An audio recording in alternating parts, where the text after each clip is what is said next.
Lexsey. I am absolutely an addict.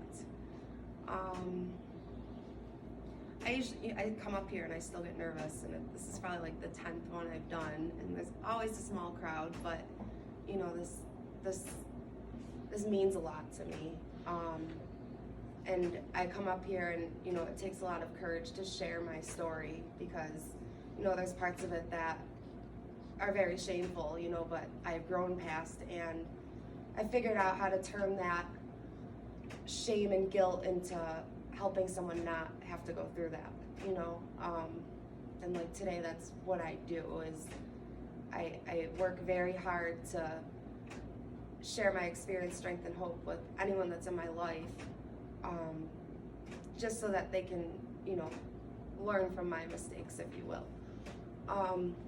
So I grew up in not really a normal environment. Overall, throughout my whole schooling, I went to 11 different schools. We moved around a lot. My mother has severe mental health issues, and later on, you know, I found there's addiction tied in with that as well as my father, you know, the same thing. Basically, every person in my family has an addiction. Currently, I'm like one of the only ones clean in my whole family, but growing up wasn't exactly easy, I guess. I mean, moving all the time was really hard to like settle and really hard to like adjust and like try to fit in, and that's all I ever wanted was to just fit in. And eventually when I got to high school, you know, I got in with that crowd, where skipping school and, you know, recreationally using drugs was what to do. So, you know, me being me, I just wanted to fit in mostly. And after I'd found that drinking and drugging changes how I feel and changes my perception of my life, that was it for me. That's what I thought like I needed. Like it was the ultimate medicine. You know, growing up, I had a lot of traumatic things happen to me. Like I said, it wasn't easy, but I eventually, recreational just wasn't enough. You know, my friends would go back to school on Monday and be able to, but, you know, I'd be the one that'd be like, no, let's skip, let's get more, let's do more, let's party, you know. And it was just kind of a vicious cycle in that. I ended up dropping out. I failed 11th grade because I was never there. And when I was there, I wasn't trying, you know, just that bad personality. You know, my life kind of stayed the same with constantly picking up and moving, constantly changing my whole surroundings at any given moment. I basically always had a boyfriend. I was never okay with just being with myself. When I was a young teenager, before I even started driving, I met a guy who was a drug dealer. So he had new drugs, unlimited drugs, and unlimited access. So that was when I started using every day.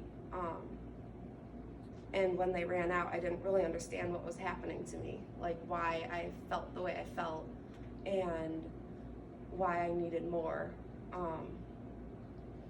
You know, besides like what it did by pushing all the pain deep down, like I was realizing there was more to it. Like there was physical things. I was losing things in my life. I was putting things off. I wasn't showing up at family events. The relationship ended up becoming abusive. And I always share about this, you know, because that was the spiral of my addiction. And I truly felt like I was gonna have to use drugs every day for the rest of my life, or I wouldn't make it. I was too scared to feel the way I felt when I didn't have anything. So, you know, with the unhealthy relationship, unhealthy things happened, and you know, we ended up breaking up, and it was just right back to the search. You know, how can I find a new life? Like, where do I fit in? What do I do? And that's what I did. It was just constantly self-seeking and selfishly, to find someone that I could use with. And that's really like how my thought process was as an addict, was what can I get out of you? What can I get from you? What can you offer me that I don't have to do anything for? And yeah, it just kind of kept repeating itself.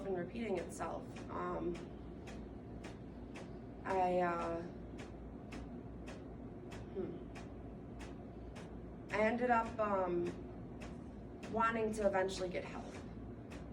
And at that point, there was like nowhere to go. I remember calling and they were like, oh, you have to wait, or I went to ECMC and you're not withdrawing enough. And it just made me angry, like, okay, I actually want help, but I can't get it. So like, what's the point, you know?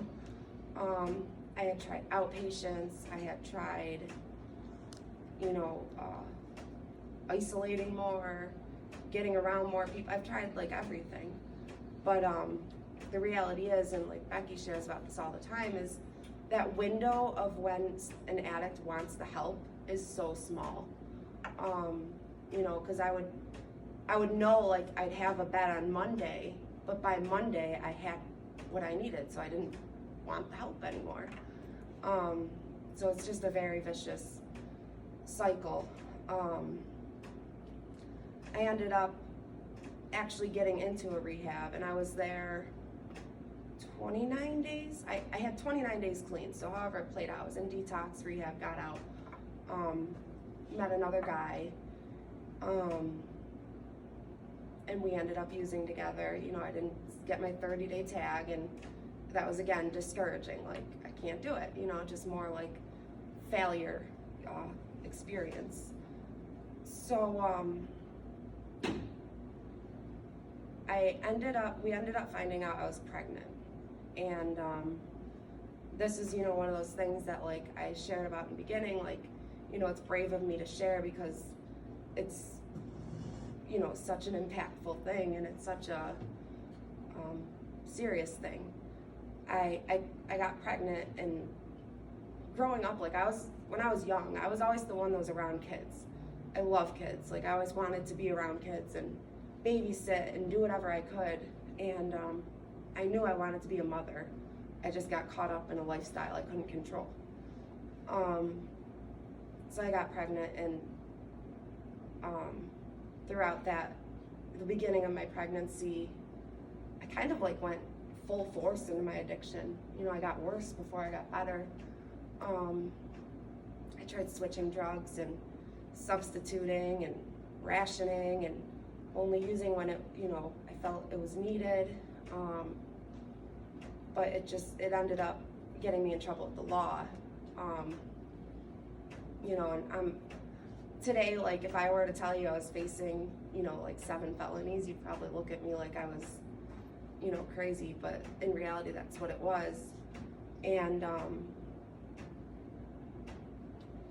I was scared. I had to go to jail, pregnant. And, that was kind of like, in jail was really the first time, like, I actually looked at myself and looked at the bigger picture of my actions. And I wanted to stop. I wanted this love for this child to be more than anything. So I got out, and I still couldn't stop. Like, and to explain that to someone, like, when people say, why don't they just stop? Like, it's so much more than that. Like, I look at my children today, like, I love them more than anything. I would never pick a drug over them. But, like, when you're caught in that, it really isn't a choice. And people joke about it's a choice. Like, I wish it was. I was 5 months pregnant, and I ended up overdosing. And again, I share this every time I speak too, because it's important. I'm pretty sure they Narcaned me. I woke up, I was covered in puke. I remember they were threatening about, like, calling CPS or, you know, something with my kid in my stomach. And I was like, no, I'm about to get into a program, I'm good. Because I had been calling a program called the Lighthouse. And again, it was the same thing, you know, why don't you come in today? Maybe tomorrow. But after the overdose, I weaseled my way out of them not reporting me. And I ended up going back to this disgusting house I was staying at. It, like, still the thought of it haunts me. And the insanity of this is I almost just lost my life. I almost just lost my son's life. But I had bought in so much drugs, and I finished the same exact amount that just killed me that night, because I felt so horrible after being Narcaned. So my like aha moment, or like moment where I really found the willingness, was the next morning when I kind of looked around and just, I saw, like for the first time I actually saw where I was and saw what I was surrounded by, and like it was just ugly. It wasn't me. Like looking in the mirror, like 5 months pregnant, and I'm no more than like 100 pounds. Like it was just, you know, I don't know. I was just given one opportunity to see, and that window of willingness, I ended up going to the place that wanted me to go there the day before, but you know, like I said, I wasn't gonna. And they were full at that point, and I stood in that waiting room, and I literally demanded that they keep me. Like I was like, if you send me out, I just overdosed yesterday, I'm pregnant, I want to stop right now. So the director ended up coming down. Her name was Kelly Whitman. She was like a big part of my life today, but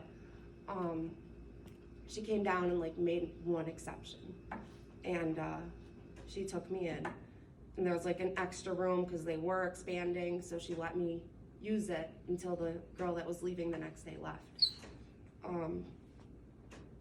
So that's where I ended up. You know, I had to demand help. I didn't get it. So this place is the Lighthouse, and it's in the city in a really bad neighborhood. But February 1st, 2014 was the day that I went there. And I couldn't be more grateful that I went there. I ended up staying for 7 months. And it was really hard at first, and it was really uncomfortable. And I felt really powerless, knowing that I can't just up and leave, and like, I mean, I could, you know, like there's no force, but I couldn't at the same time, you know, because I couldn't go back to that. The pain was great enough. And like I finally like realized like this is a child inside of me, you know, and I was so fearful that something was going to be wrong with him. And like by the grace of God, he's beautiful and perfect, and he'll be 6 this summer, and he's amazing. Most importantly, he's never had to see his mother use a day in her life, so his life. I stayed for 7 months, and I think for me and a lot of people I know, like these 28-day programs just aren't enough. I had to be taught how to live again, completely. I don't even know if I ever knew how to live to begin with. So, you know, it was really just a lot of open-mindedness and, you know, just doing things that were so uncomfortable and unnatural. You know, taking the suggestions, like right when I got out, I went right to a meeting, because I knew that was a place where, despite what everyone says, you know, there are places where people buy drugs and do drugs, like, I just still went, because I knew people there at least wanted to stop. And I got involved right away. I learned how to be a mother. I learned from my past that to not do those things to my children.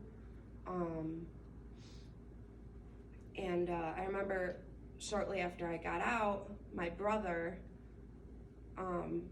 had passed away. It was right before I was gonna celebrate 18 months clean. And that was that was probably one of the biggest tests for me, because it would have been so easy to just say, I'm gonna pick up and make this go away, when in reality that's not what happens, but that's what I thought, and I kind of isolated and cut off from my support, and it was a dangerous place to be in. And I see that today, like still through my process, like when I'm not in this and I'm not connected and I'm not utilizing support, it's lonely and it's hard. But when I have the support and love that I need, it's just totally different grounds for recovery. The difference between abstinence and recovery. I didn't use, but I had a lot of guilt and remorse and anger at what happened. And it was drug related. He ended up killing himself because of withdrawal pain. It was his first time ever trying to stop using drugs. And and it saddens me that when I got out, like I said, by taking suggestions, I set boundaries and cut people like that off, even if it was family, because that was so important for my recovery. And again, like I just had guilt from that. Today I'm, in a little different of a place. Like my little brother, who's, teeter-tottered in recovery and addiction, luckily he knows what to do because of me being an example. And whether he chooses to do it or not, he knows the resources, he knows the path. And like, I think that's what's so important about us doing this too, is like, we get to share what we're doing, because like I said, when I first wanted to get help, I didn't know what to do. Like I felt lost, I didn't know there was a community. I didn't know there was places and people that could help. So I'm taking a long time, I'm sorry. So I ended up doing things with my life, which means a lot to me because I really thought I would never amount to anything.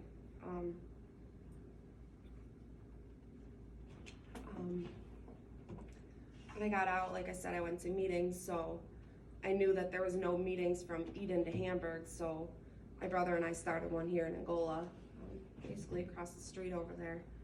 And then a friend and I started one in Hamburg too, just to make more, to have more.